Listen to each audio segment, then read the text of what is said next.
Now to the pandemic, in particular, the economic impact. About 3 million Canadians are still out of a job or looking for work, and about 8 million Canadians have received federal help, the Canada Emergency Response Benefit, or CERB.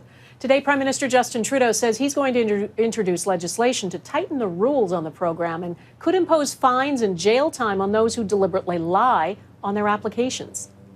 Those people will simply have to pay back the one that they shouldn't have been taken, and we're not looking at punishing people who made honest mistakes. Obviously, this is a time for us to pull together as a country.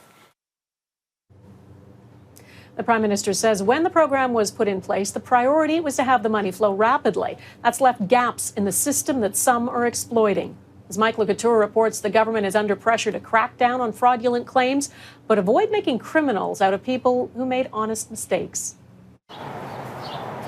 Like many Canadians, Derek Bosch has been locked down at home since mid-March. Unlike others, though, he can't go back to work even as his province is reopening because he's undergoing cancer treatment. I'm at a severe risk for immune infection and compromise because of the treatment I'm in, and that I should be home for the duration of the pandemic, not just the first wave, second wave, third wave.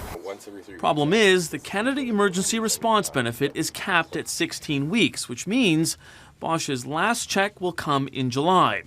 He looked at the government website to see what other help is out there, but didn't find much. The only other option it came up with was you cannot be evicted for not paying your rent, which is not a funding solution.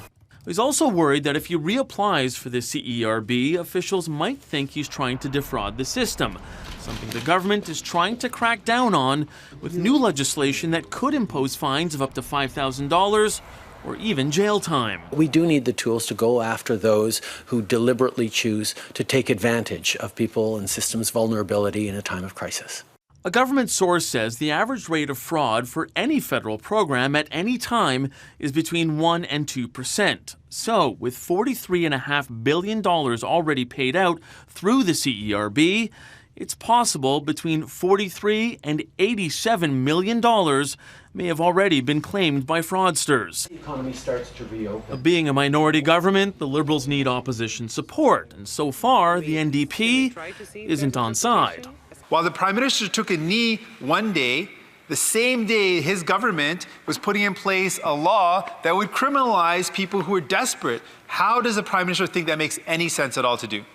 Of course, if people made good faith mistakes, there are not going to be punitive consequences for them. The Bloc Québécois says it'll support Trudeau on 3 conditions, including that he presents an economic update to the country by July the 1st. The Prime Minister hasn't ruled that out, but he says there's so much uncertainty with the pandemic that making projections about the economy would be an exercise in innovation and imagination. Mike Le Couteur, Global News, Ottawa.